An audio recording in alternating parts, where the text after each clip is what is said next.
Nabi zaman Sugeng di akhir hayatnya itu sering ngendikan tentang al-fitan, tentang tragedi utawi prahara. Itu banyak riwayat yang bahkan Nabi itu pernah ngendikan saya dan kejayaan Islam itu hanya berumur 36 tahun. Itu sampai menghitung periode 36 tahun. Juga banyak riwayat yang bahkan secara detail saya mencium turba, di mana nanti cucuku terbunuh di situ. Apa kamu gelisah Muhammad? Iya.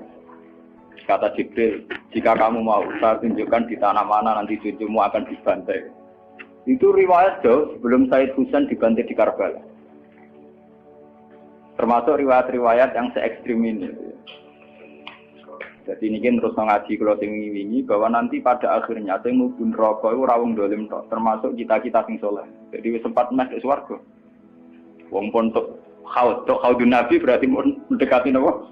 Swarga. Bahkan bagian riwayat haudun Nabi itu fil jannah. Makanya kalau ini cerita, ini kamu salah paham tuh. Orang Khawarij itu soleh-soleh wong. Justru karena kesalehannya itu melahirkan tragedi dalam Islam. Karena solehnya itu kemudian mengharamkan barang yang mubah, mewajibkan barang yang sebetulnya hanya sunnah. Penyakit wong soleh mesti begitu. Ane jajal awet ke itikaf ning masjid seminggu, soleh seminggu. Enggak metu perpal perempuan, enggak menjagongan ning omah. Ora eling pengen.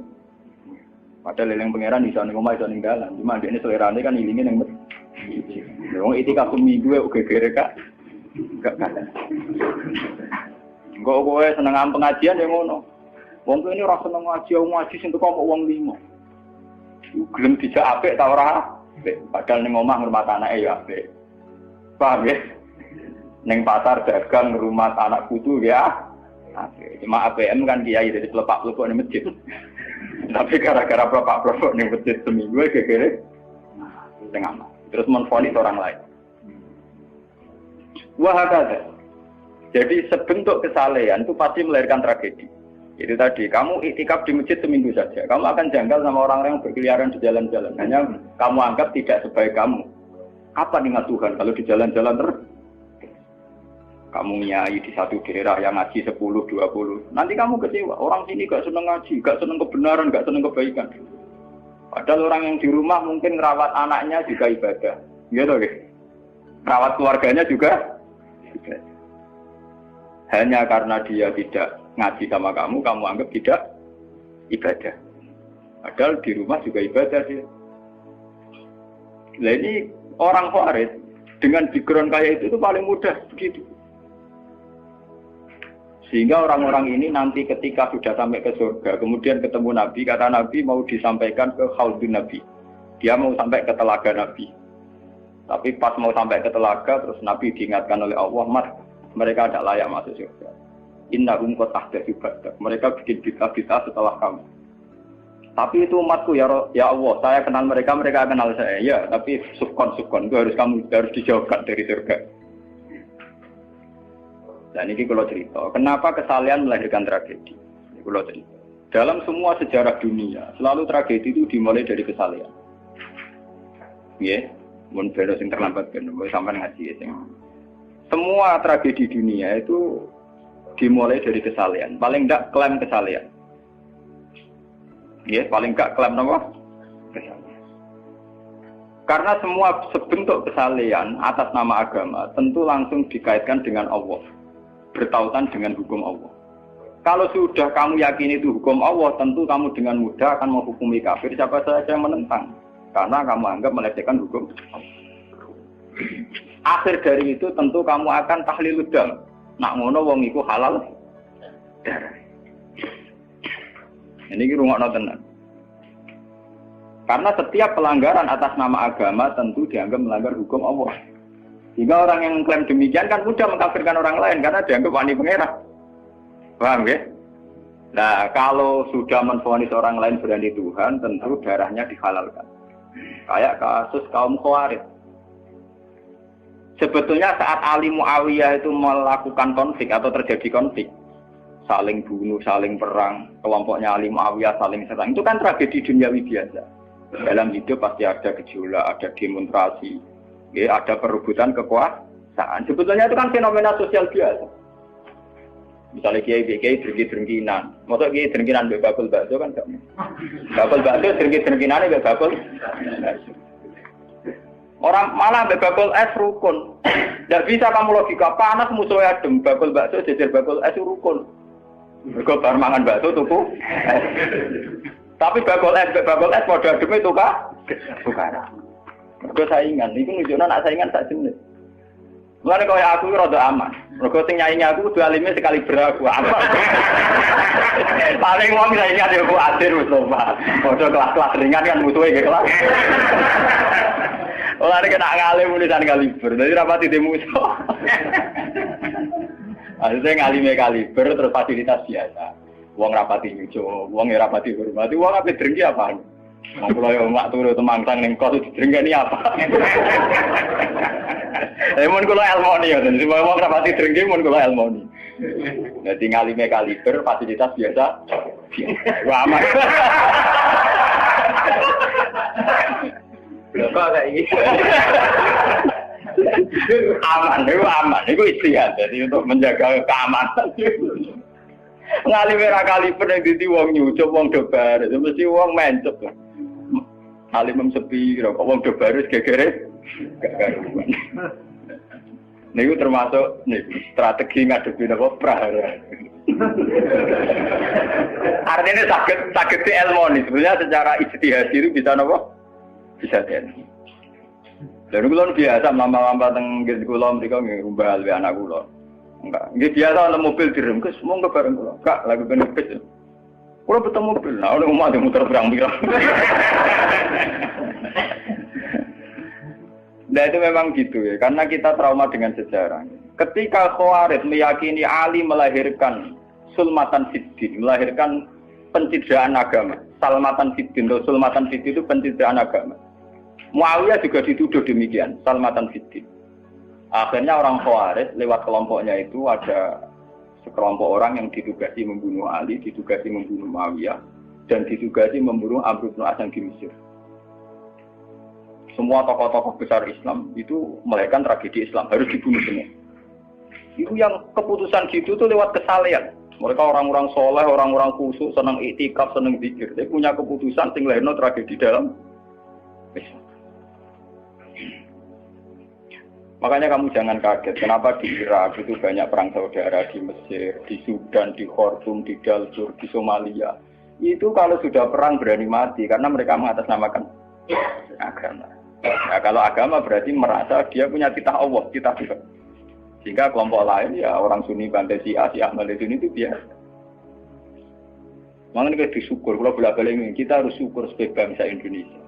Bangsa Indonesia di filosofi berdoluri, soalnya bergemeng-gemeng ngelas yang berduri, orang terus ini kita syukur jadi wong Jawa. Cari rasa cocok, ya mau grudal, misalnya rata-rataran kiai beda partai yang mau grudal, bagus sekali. Karena ada sampai pembunuhan. Paling banter sing dikise pelatihan ngirim tarmihim. Ayo tak pikir ramahan iki, tak pikir kode ramahan tindak, tak pikir. Ya paling misalnya mati dikise yo ngeluh sithik-sithik. Orang anti mati. Paham, semenjak itu tragedi itu tidak dimulai dibunuh non-muslim, tapi dibunuh orang Islam. Semenjak peristiwa Ali Muawiyah. Dulu Umar itu matinya masih keren. Umar itu dibunuh oleh seorang Yahudi, Abu Lulu, seorang Majusi, Abu Lulu al-Majusi. Era Utsman banyak riwayat mengatakan yang membunuh itu banyak yang tidak Islam. Tapi era Ali, Muawiyah sampai Said Husain itu yang membunuh orang Islam semua. Bahkan sulahahum, orang-orang yang kategorinya soleh.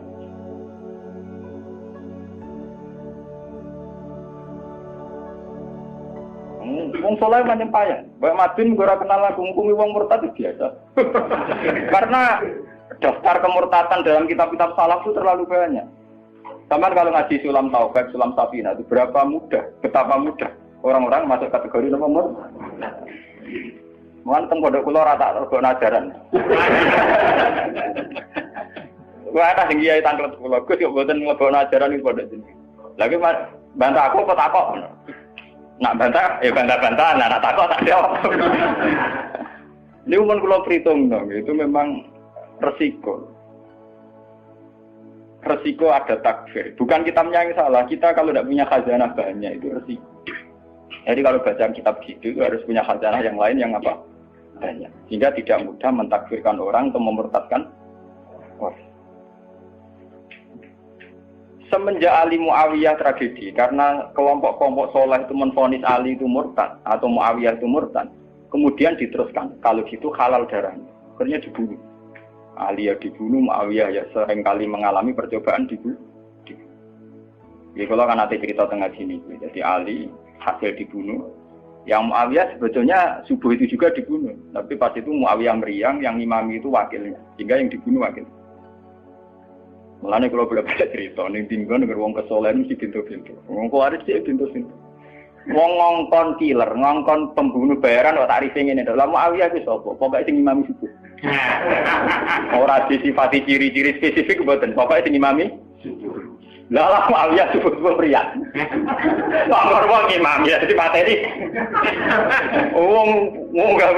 Wong apa jenenge? Apa itu istilahnya tugas-tugas yang super bahaya kok tarifnya pokoknya senyum subuh. Wah kemproh. Waraine sing piye kotak ta piye ta mutune sing piye model polisi di sekitar. Ora tarifnya pokoknya sing imami. Imami ya meriah. Nasibe apik. Jadi ora pembunuh profesional.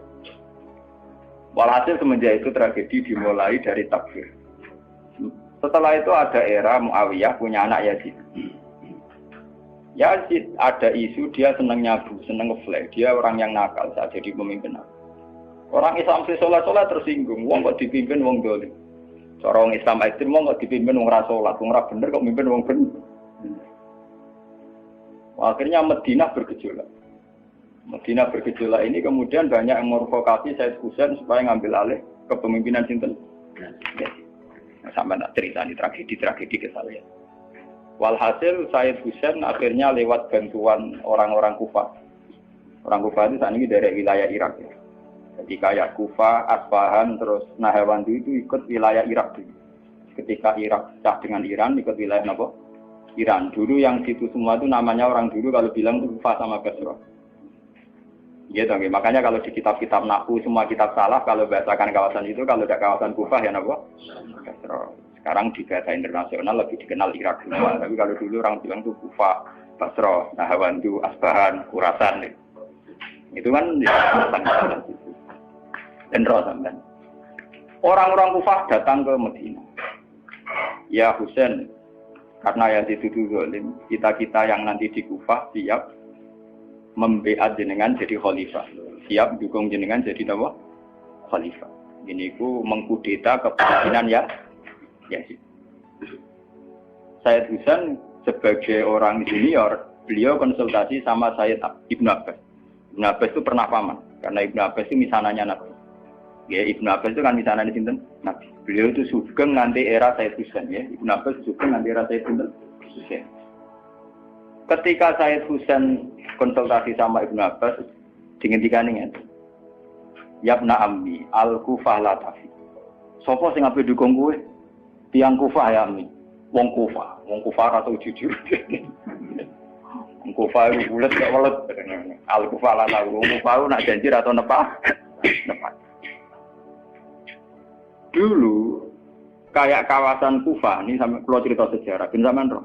Kan tiap daerah kan terkenalan dewe-dewe. Ono daerah terkenal bedol guri, ono daerah terkenal badoan. Ibu tenan ora tiap daerah kan terkenalan dewe-dewe.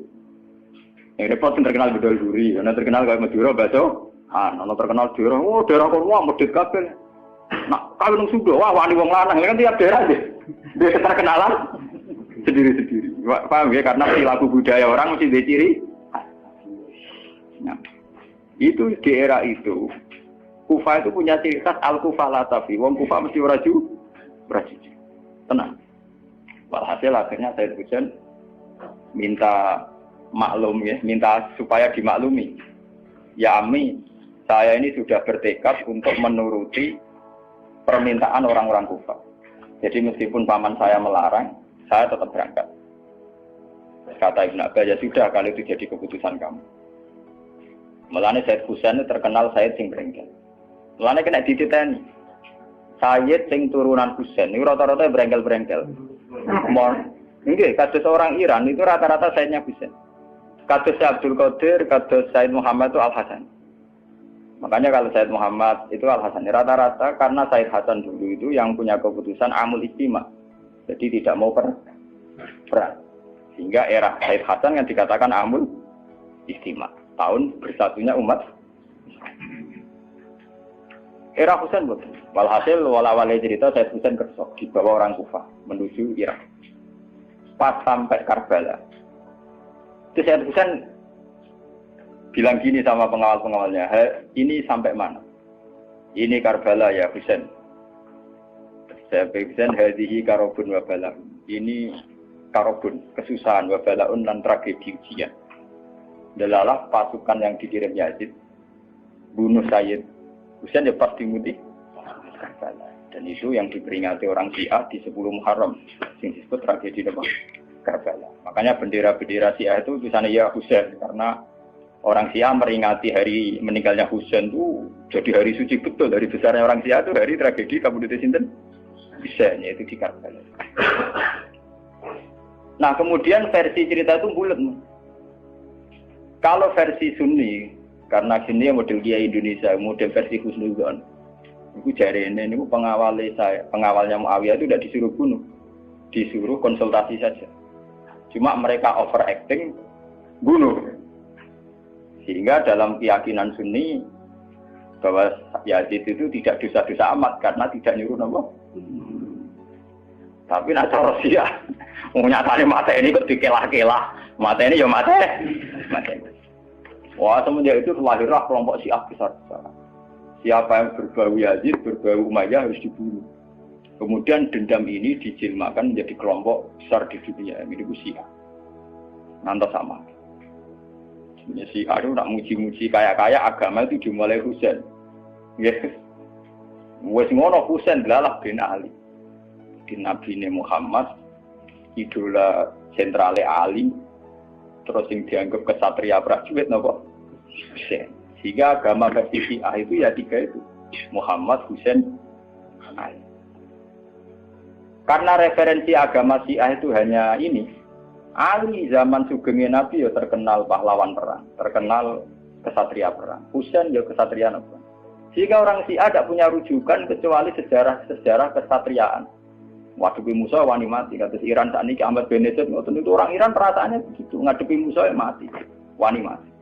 Beda perasaannya ahli sunnah, karena ahli sunnah idola no sahabat sing kuno ya idola. Sing ora jelas ya napa? Idola. Wah, akhirnya sahabat macam-macam. Dalam matur idola no sahabat topo sing nak ono perang mirip. Terus Mustafa idola no topo sing ora jelas penting itikaf.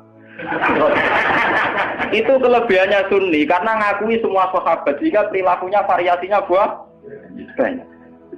Lho tenan iku boten kuyon lho. Karena variasi idolanya apa?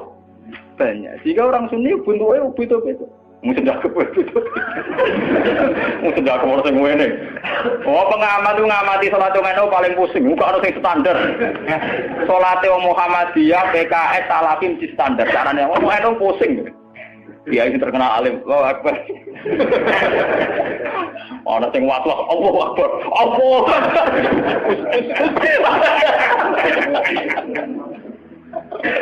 Oh, sedekah kok ora sing ngene. Ana sing ngene, ana sing santai. Ana sing lambene ngancing nono selik. Karena orang Sunni terlalu banyak tokoh idola. Karena keyakinan Sunni semua sahabat itu layak diikuti. Iku mbah barokah bolak nek keyakinan wong Sunni iku semua sahabat layak napa? Sahabat macam-macam. Akhirnya wong Sunni macam-macam. Itu beda dengan Syiah. Sentral sejarahnya di Husain. Husain sebagai martel perang atau kesatria perang. Ali terkenal Al-Qarrar, orang yang reputasinya juga tentang nama. Jika dalam terminologi Syiah itu tidak ada istilah bil hikmati wal mau'izatil hasanah, sing sabar ngadepi Musa sing santun ora mahal tuh, tak Jawa niku mboten mahal. Paham ya? Sampeyan ngerti kenapa sih acara berpikir demi nek Sunni mboten. Mau kiai iku dhisik ning daerah Abangan. Mujite sik Islam ora malas. Malah donga. Wah cerita seputar rawani tok. Seputar sabar, seputar kawan. Jarang kok Kiai Sundi wani jotosan. Jadi sejarah dengan sabar. Sehingga dalam tradisi Sunni itu tidak ada revolusi. Sampai sekarang. Beda dengan di Syiah. Libanon pengikut Syiah, Syria ya Syiah.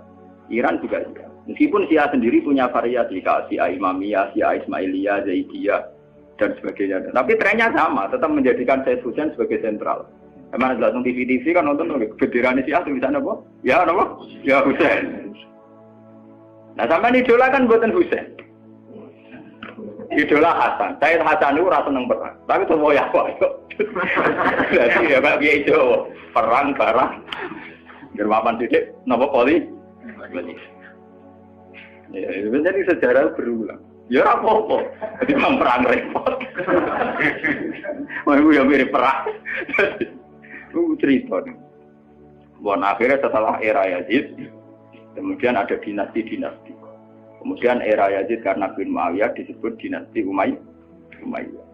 Orang-orang penggemar Husain karena Husain itu mimpi Rasul melahirkan dinasti.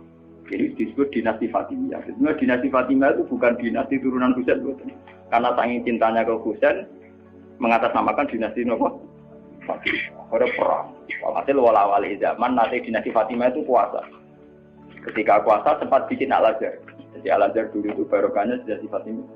Al-Azhar itu dari kata Fatimah Zahra. Af'al tafdilnya Zahra itu Al-Azhar. Kayak Hasna, kalau mu'anats kan Hasna. Kalau bahasa Arab untuk af'al tafdil Al-Ahsan. Jadi kalau Zahra berarti menjadi Azhar. Itu karena bahasa saja kayak Hasna mu'anats, kalau Ahsan untuk af'al tafdilnya. Jadi kalau Zahra jadi apa? Azhar.